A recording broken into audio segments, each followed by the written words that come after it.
ধামরাইয়ের রথযাত্রা অনুষ্ঠানটি দেশের মধ্যে শ্রেষ্ঠ রথযাত্রা উৎসব। আমাদের এই উপমহাদেশে প্রাচীন কাল থেকেই রথযাত্রা অনুষ্ঠান প্রচলন রয়েছে। সেই ধারাবাহিকতায় বাংলাদেশেও এই রথযাত্রা পালিত হচ্ছে সুদীর্ঘকাল ধরে।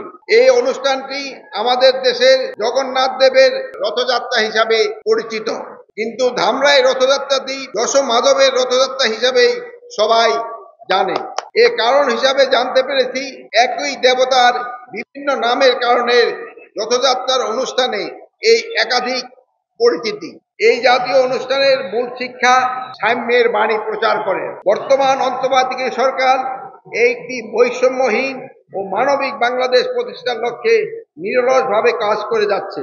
দীর্ঘদিনের বৈষম্য আর অনিয়ম দূর করে দেশে স্থায়ী শান্তি প্রতিষ্ঠা করাই এই সরকারের মূল লক্ষ্য।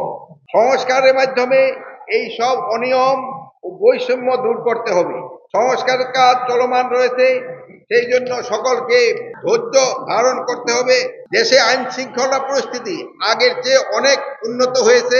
সাধারণ জনগণের সহযোগিতা পেলে এটা আরো ভালো পর্যায়ে নিতে পারবো বলে আমি আশা করি। ধামরাইয়ের রথযাত্রা অনুষ্ঠানই বাংলার 1079 সাল থেকে অনুষ্ঠিত হয়ে আসছে।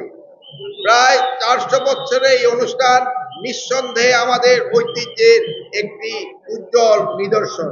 ধামরাইয়ের রথযাত্রা অনুষ্ঠানটি দেশের মধ্যে শ্রেষ্ঠ রথযাত্রা উৎসব।